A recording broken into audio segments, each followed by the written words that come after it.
Let's talk about your business, strategy, and the juicy details of what actually works, from mainstream fashion to fashion on Main Street and the entire ecosystem behind it. How do we scale your company and do it with the balance and the happiness that we all seek? Let's hear from those insiders, experts, and strategists that actually make it happen. I'm your host, Ashley Alderson from the Boutique Hub, and I can't wait to chat.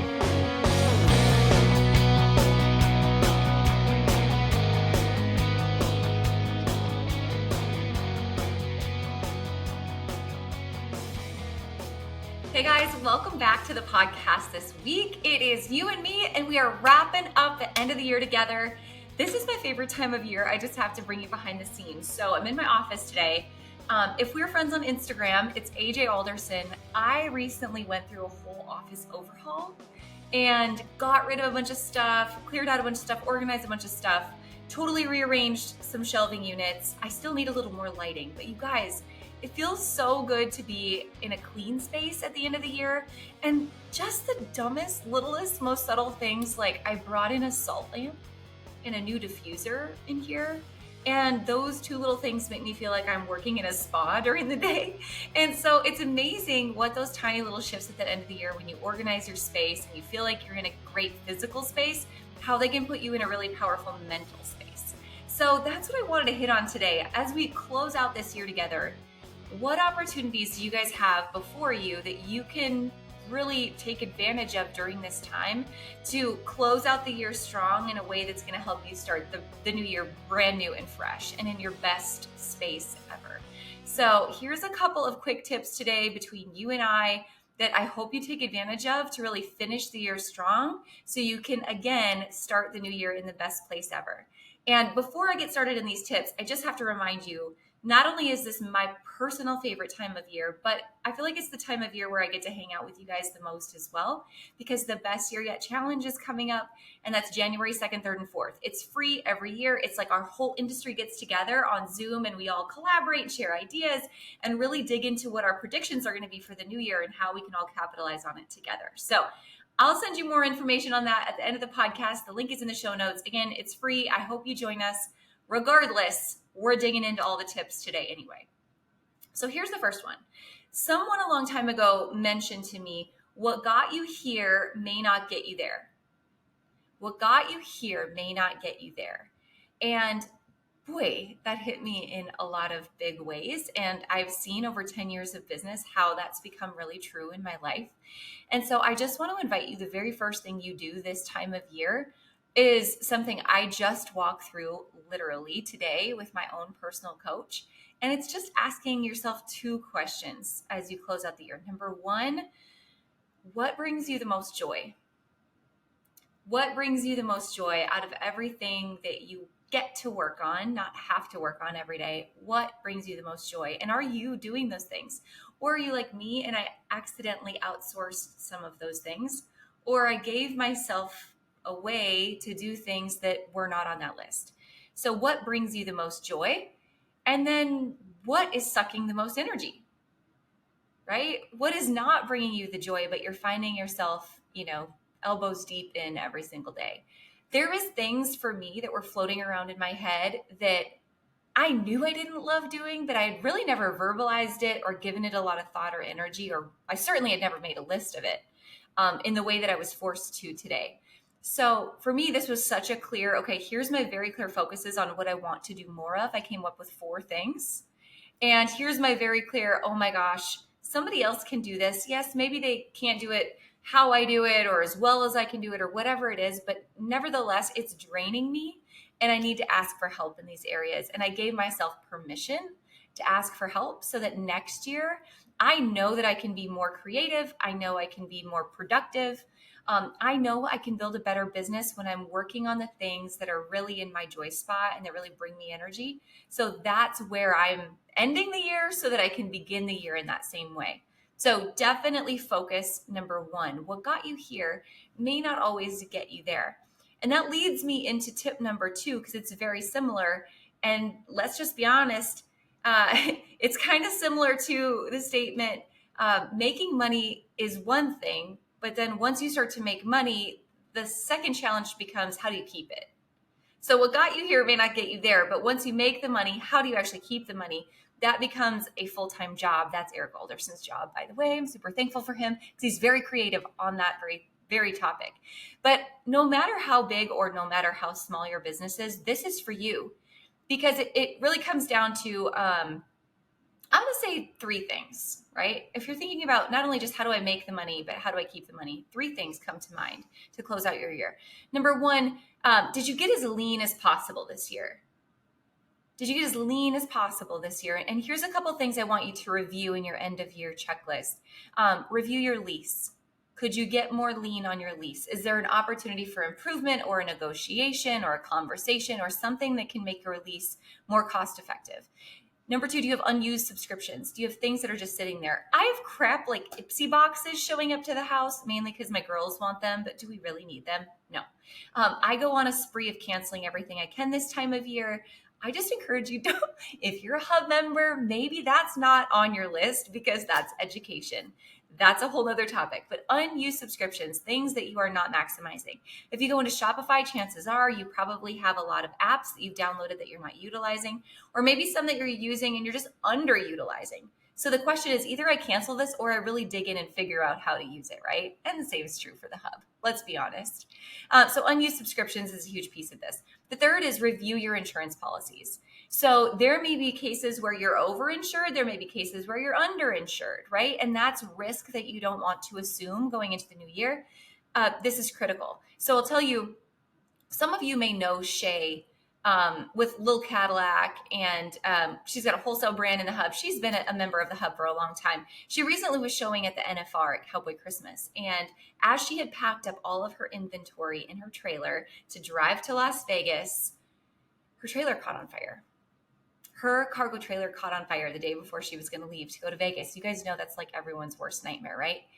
So God bless her. God bless the community, her friends, wholesale and retail alike. She was able to get some new things that she needed. She was able to fly to LA and then fly that inventory into Las Vegas. She was able to set up in her booth. And I think she did well at the show. When I ran into her and talked to her, she said, I had just signed my insurance policy the day before this happened. Like, what a godsend, right? And I don't know how much she was over or under on her policy versus her actual losses, but I'm just telling you, again, my father-in-law is our insurance agent, so we are forced into this conversation more often than I would really like to have it, honestly. But there's times where you could be overinsured, and there's times where you certainly could be underinsured. So make sure that's right, because it could be really costing you in the short term, or it could be costing you in the long term. The next area of really making sure you're maximizing and getting lean is untrained staff. So I don't look at payroll as an expense. I look at payroll as an investment. So whatever I invest in payroll should pay me back, right? But if I have staff that's dead weight and they really aren't like creating a ton of value, right? Like at least $100,000 per staff member is just like, let's just say that's the rule of thumb for our industry, right? And that's not for everybody, right? You might just be starting with an intern and you're like, wow, okay, this could help me get to my first, $50K in business, whatever it's going to be. But making sure that staff is completely trained and you aren't having to duplicate work, right? And they are actually focused on income generating activities along with you. Those things are huge. So make sure you look at that. Make sure your staff is really an asset and not a liability in that area. All right, next place to get lean and make sure you're saving money right now is, are you using your Hub discounts? So those of you who are members of the Hub, you could save over $50 a month on comments sold, right? Get on the $99 plan, which normally costs people $149. The Vistaprint discounts, all kinds of service provider discounts. Also on Hubventory. There's a lot of people who are paying on certain wholesale platforms to get free shipping. They pay a subscription to get free shipping on wholesale platforms. Hubventory has that built in. So those of you who are members of the Hub already, we have hundreds of brands that give free shipping every single day on Hubventory, our wholesale marketplace, and you don't have to pay for it. It's already built in because you are a member of the Boutique Hub. So are you utilizing those things to get lean and to save money on the things that you're already doing on a daily basis? All right, next place, gift cards to redeem. Gift cards to redeem or credits to redeem. So the other day I went into my Delta account. I had a whole bunch of flight vouchers I didn't know I had. So to me, wow, that saves me like $800 a flight. So I needed to get them because they were going to expire in April. So make sure you're redeeming any gift cards, but also make sure you're reminding your customers of the gift cards they have that they can redeem with you. That's a great way to lift your revenue, either now before the end of the year or right away at the beginning of the year, is doing some kind of promotion, getting people back in who have gift cards. All right. Finally, check with vendors who have on orders or vendors you have credits with. That's a whole nother area. Some of you hopefully have spreadsheets, or you have open to buy plans, or you're using faves, and you have an idea of what's still out there. That's a really critical thing to get your arms wrapped around as you close out the year and make sure you start your books in the new year absolutely fresh. So as you think about really like building, not only how do I make the money, how do I keep the money, getting lean is step number one. And that's that conversation we need to have with those things right now. But the second way to really think about keeping more of the money that we're making is this time of year thinking about what untapped revenue do we have. So chances are, it's not even chances are, it's every single one of you listening has unsold inventory. Every single one of you has it. So what is your plan for your unsold inventory? You've got to take inventory this time of year. It's beneficial because your inventory is at its lowest level typically all year long. You want to know, what did I start the year at? What did I end the year at? What goes on my books? In some states, what am I going to be taxed for, right? What did I lose to shrinkage and theft this year, right? Is my inventory off in Shopify? I need to know now while my inventory levels are low, so that as I buy in January, I know where I stand, right? And I know I don't have errors, especially if I'm using Shopify plus comments sold and I have all these pieces of technology pieced together. So where am I at with my unsold inventory? What is my plan to move it out before the end of the year or immediately in January? And I'm going to come back to that because I have several promotions I want to tell you about in just a second. But get a handle first on what is my unsold inventory. Then I would just ask myself, okay, as another piece of untapped revenue, is my shipping policy right for me, or is it too low? So I would encourage you to think about, what is your average order value, and your shipping threshold for free shipping should be at least 10% over that. So if your average order value right now is $75, that's what people are constantly ordering from you, then you should not be giving free shipping out for that standard. We should have a lift. So I would say at least free shipping over 100 or free shipping over 125. But that free shipping threshold is how we pull up our average order value, because most people are going to say, oh, if I just order one more thing, I'm going to get free shipping. It's a bonus for me. So make sure you're leveraging that and you're reviewing those types of policies in your business right now. The second is, am I shipping too often? So think back over the last year. What did you spend in shipping? How many repeat customers did you have? And at what frequency were they reordering? Would it have made more sense to you to just ship and to pay payroll on Tuesdays and Thursdays versus pride yourself on this arbitrary metric that I get my orders out as fast as Amazon? Does it really matter? Like, are your customers really do or die? Do you have to compete with Amazon, or are you just wasting money that you could have used more efficiently if you just shipped 2 days a week? So things to really look at. The third thing when it comes to untapped revenue and really saving when it comes to shipping is, are your shipping packages optimized? You know, if you played around with your package sizes, if you were an inch smaller, right, in one direction or another, or a couple ounces later, or you did boxes versus packages, like, what could that potentially save you in shipping? What is your average package size, and how can you optimize that by $1 or $2? It makes a huge difference at the end of the day. So optimize where there is untapped revenue in your business. Now, the third way to really think about this, and how do I keep more of the money that I make, has to do directly with tax efficiency. And old Uncle Sam, right? Like, they're going to get their money no matter what. But your wealth at the end of your life, right? Your opportunity for generational wealth will be a direct result of how you manage your taxes efficiently right now. Let me repeat, your opportunity for generational wealth will be a direct result from how you manage your tax efficiency right now. So making sure when you go into to do your taxes this time of year, I really hope you have a great accountant that is more like a counselor or a coach and less like H&R Block.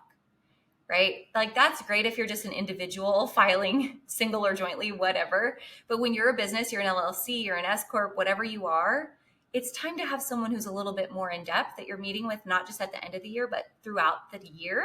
So when you get into the third quarter, you're planning how you're going to manage your fourth quarter. So it's not a rush in the last 2 weeks of the year, what you're going to do with your revenue, if you have some and you have a tax liability, right? So am I making mileage payouts to myself? Am I writing off things that I use every day, like my cell phone or, a portion of my home, if I have a home office, right? Do I have equipment that I need to purchase in order to manage my tax liability if I have to pay in? Do I need to prepay a bunch of expenses going into the new year, right? If you have a positive balance, right, and you're gonna have to pay into Uncle Sam, wouldn't you rather prepay a bunch of the stuff that you're gonna need in the new year? Or buy that extra computer or that thing that's gonna make your life a little bit easier because you can save that 30% on it?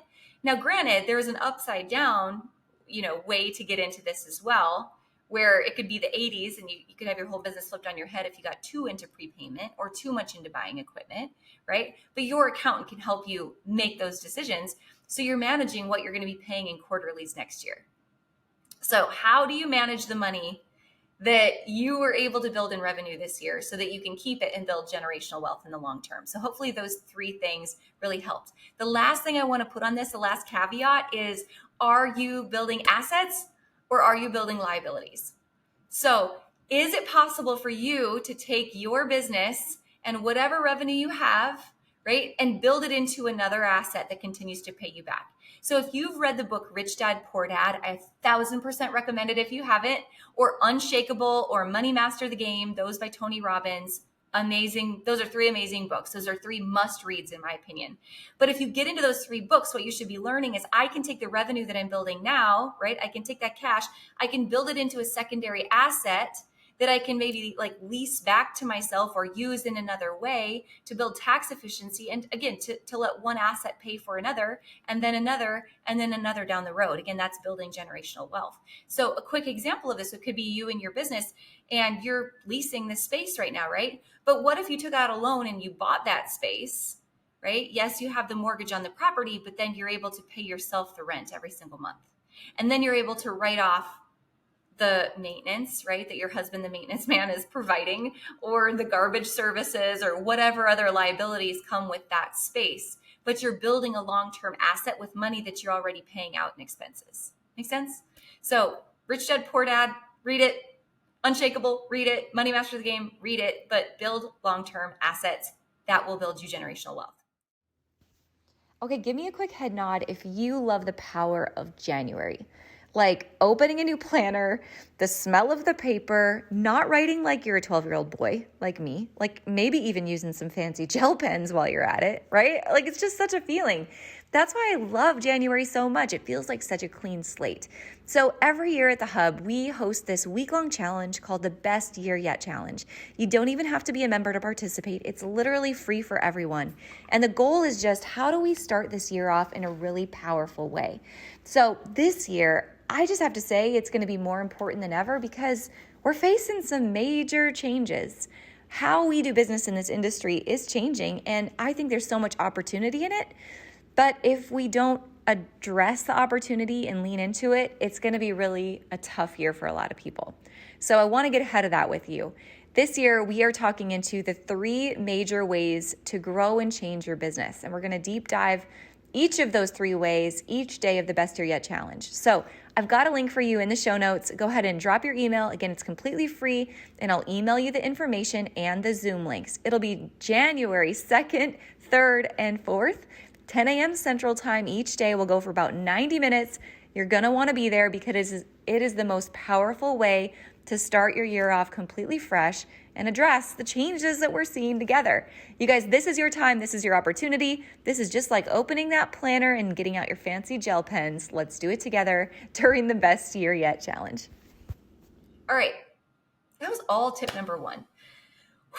I'm exhausted. Okay. Tip number 2 for capitalizing on the end of the year is just capitalizing on your end of year promotions plan and what revenue you can build in these last final sprints. So Scrooge night, a gift card sale, January bonus bucks. Whatever you buy now, you're going to get $10 in bonus bucks, $20 in bonus bucks to come in and spend in January, right? Men's night out, free gift wrap, free delivery, whatever it might be that can get the very last minute shoppers into your business, but then also be thinking about the week between Christmas and New Year's.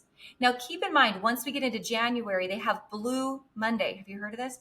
The first Monday in January, which is January 1st this year, most depressing day of the year.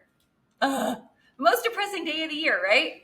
So we've already went through all the hustle and bustle of all the holidays. The holidays are not joyful for everybody, right? For some people, it's a tough time of year. And the days are like long. The days are long and it gets dark early and it is depressing and cold, especially if you live in the Midwest. God bless. Midwest is the best, right?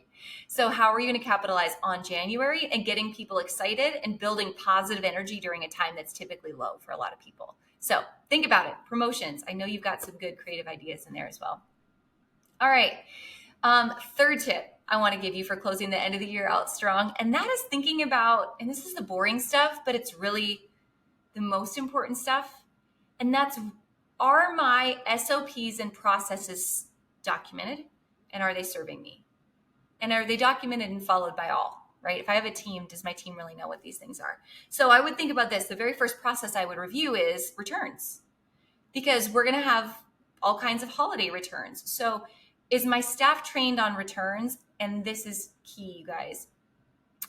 Are my staff members keyed in on the opportunity of returns?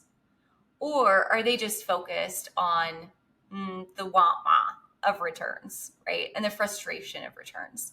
Returns in January are your biggest opportunity to create a new customer for life. They're your biggest opportunity.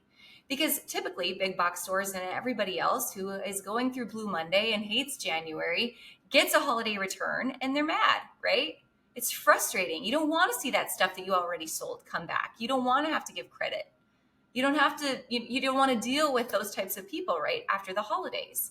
So it's frustrating. But what if you flipped it and made it an opportunity? What if it was your way to surprise and delight customers, exceed their expectations, create viral marketing and word of mouth? Two of the biggest marketing events in 2023 had to do with this very thing. The first was, I don't know if you guys saw this, but Stanley's, right? Stanley Cups. Did you guys see where this woman's car caught on fire? Her car like burnt to a crisp. Her Stanley was in the cup holder. They opened the Stanley after the car was on fire and there was still ice in it. It was amazing. She made this viral TikTok about it. The owner of Stanley actually came and bought her a new car, which was cool. And then that was a viral TikTok. Huge opportunity to surprise and delight somebody, right?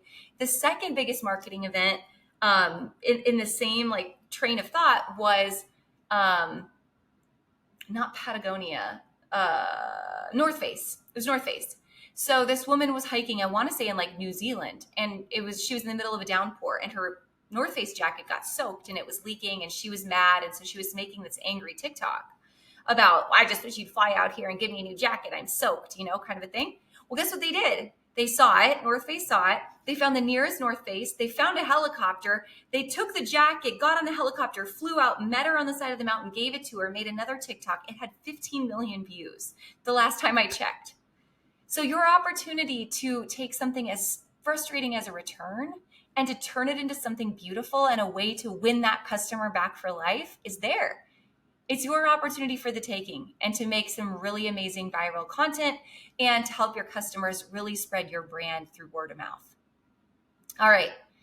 The fourth tip for end of year is just staff appreciation and customer appreciation. You've probably already thought about gifts for your VIP customers, handwritten notes for your VIP customers, notes for fellow boutique owners or people in the industry that you're grateful for, your staff, your family, anybody who had a hand in your business this year, big or small. How are you showing them appreciation this year?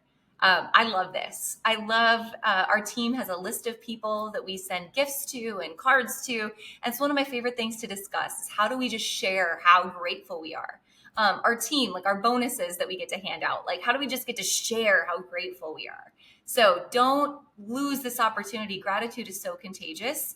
Don't miss your opportunity to share it in a big way. All right, tip number 5, plan your blank space. Plan your blank space. I know that in the last year, I feel like if my life was a piece of notebook paper, it was college ruled, first of all. It was more than college ruled. It was like masterclass ruled, very, very small lines. And I wrote in every single line and I scribbled in all the margins. Like I know in the last year, I used every ounce of my life. And that's great. I did a lot. I fit in a lot. I was busy. I was hustling. But in the new year, I don't want to do that. I feel really good when I have blank space and white space. But I don't get white space unless I plan for it, right? If I don't ahead of time look at my calendar for the next 4 months and go, okay, this is when I could take a break. This is when I could go on vacation. My husband and I are going to go to the spa once a quarter, whatever it's going to be. That's like wishful thinking. These are the days I know I'm going to work out. This is when I'm going to work out. These are the days that I'm going to, just take the afternoon off and be with my girlfriends. I really like to golf. I hardly golfed at all last summer because I just let every meeting fill up my calendar. I'm not going to do that anymore, right? When I have white space, I'm a better person. I'm more creative. I just can think clearly. I have a better attitude. My energy is so much better. And this business is so much better when I'm in that space. And so I no longer can live in all of the margin. And I know you can't either. You're exhausted trying to do it all. But it's like us in our masculine energy trying to fit all of it in as much as we can. We don't have to. So I just encourage you to think about, when are you going to create white space? When are you going to take a break? Plan it in. If you show me your calendar, you'll show me your priorities. And if it's only work-related things on your calendar, therefore those are your priorities, right? Desperation is a stinky clone. And sometimes we work like we're desperate.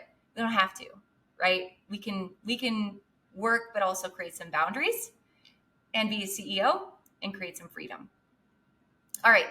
Tip number 6. This is a new year. Enter it in a new space, in a clean space, right? Make your space yours around you. So just like my office cleaning, if you have time, things like you can work ahead on that don't become fires later, right? So changing the oil in your car, replacing the light bulbs, putting new batteries in your smoke detector, cleaning out your Google Drive, cleaning out the desktop on your computers and laptops, and just something as simple as, you're going to think I'm crazy, something as simple as making a new desktop background picture. I did that. I have a new desktop background picture. It's Jade riding her big paint horse, and I love it. Every time I see it, I smile. It's so bright and happy, right? So those little tweaks, make your space yours and be proactive about it. Make a new Spotify playlist that you cannot wait to turn on and listen to. Find something that makes you feel really good and put it in your space. It could be a cozy blanket. It could be a new chair. It could be simply cleaning off your space. It could be painting your walls white. It could be a new picture that's hanging next to your desk. Something that makes your space yours. All right. Finally, reconcile your accounts. Close your books and ask yourself, financially, if this was the year that you wanted it to be. Reconcile your accounts, close your books, and ask yourself, is this the year you wanted it to be? That is the last tip. And I ask you that, and I want you to dig a little bit deeper as you are closing out this year and say, what worked? And why? Why did it work? What did I do to make it work? Right? If I had that great sales month, how much inventory did I have on hand? That just didn't happen out of the blue. I had so much inventory on hand, and I had so many promotions I ran, and this was happening in the world. Maybe you're taking note of that in your Boutique Boss Planner, hopefully, right? So what worked and why? And then what didn't work and why? Oh my gosh, my sales were low. Well, how much inventory did I actually have on hand? That is a huge red flag that most people do not think about. What promotions did I run? How was I feeling? What else was happening in my life? What was happening with my staff? What was happening with the weather? What was happening with the economy? What worked and why? What didn't work and why? And what will I do differently next year? What changes am I committing to for next year? So right away at the beginning of this podcast, we talked about what gives me energy and what gives me life versus what sucks it away from me. What is draining to me? Same is true for you financially. What are the hard decisions that you need to make? So with that, let me just ask you this question, or a couple questions. I made this note for myself, and God, this is the stuff nobody wants to talk about, but we're going to talk about it. And that is, if industry average is you paying yourself 10% of your revenue, right? If you have been through retail bootcamp and you've done the where does my money go formula, and you've really invested in yourself to understand your financials and your cash flow, and you know average is to pay yourself 10% of your sales, is that a living wage for you? You probably hate me for asking that question right now because it's the one we avoid. And your spouse maybe is asking you, and your families may be asking you. Is that a living wage for you? And if it is, awesome. Keep going. And if it's not, it's okay. I just want you to admit it. And I want you to pick a number and say, this is a living wage for me. This is what I need to make this worthwhile. Not just financially, because some of you, it's not about the financials, but it's about your energy, right? Money is just energy translated on paper. So energetically, is this a living wage for me? And I want you to have that hard conversation now, because if you do and you can own that conversation, then you can make a plan about it for the next year. You know what it needs to be. You know what your threshold is. How are you going to get there? You can take the appropriate steps to get there. You can get the education. You can get the coaching. You can get the training. You can get the accountant. You can get the strategy. We can work ourselves backwards in the where does my money go formula or in the boutique traffic formula, whatever. But at least we can make a plan if we know the number that we're shooting at. But sometimes we're just really shooting at nothing and receiving nothing in return because we're avoiding this really difficult conversation. So are you putting off the hard stuff? Do you know what this answer is? And are you allowing yourself grace to be honest about this conversation and honest with your loved ones about this conversation? Because there is no shame in it. At least when we have this conversation, we can make a plan going forward. So thanks for hearing me out on that. I know that we don't talk about that enough, and it's the truth of running a business. And trust me, I have been there myself. I have been there in the times when my family was telling my husband, why doesn't she just get a real job? This will never work. What does she think she's doing? She should just be home. Her kids have a disheveled appearance. They need more home-cooked meals. She's always traveling. I heard all the things. But by God, you know what? I set my freaking boundary. I knew what my limit was. I knew what the opportunity was. And I made a plan and I went for it. And by God, you can too. You just have to own what the number is and own how you're going to make a plan to get there. And if you're already there, again, freaking great. Right on, right? I am here to cheer you on. But if it is not where you want it to be, know that this girl right here, your friend Ashley, has been in your shoes, and I am ready to help. So you just say the word if you need the help. All right, guys, those are my end of year tips. I wish you all the best this holiday season, and hopefully the opportunity to create the blank space, to think about where you want this to go, to think about what brings you joy, to think about what brings you energy, and to give yourself permission to let go of all the things that are not serving you, right? And to empower you to ask for help if you need it, because there are so many wonderful people that are out there willing to give it to you. And hopefully you've heard many of them on this podcast, besides myself. There's many of them out there willing to help however they can. So I wish you happy holidays. I wish you a Merry Christmas. Thank you for spending this last year with me. And I cannot wait for the Best Year Yet Challenge, January 2nd, 3rd, and 4th, so that we can kick off this new year together. God bless you guys. Merry Christmas. Happy holidays. Thank you from my family and our team from the bottom of my heart for being here. Take care.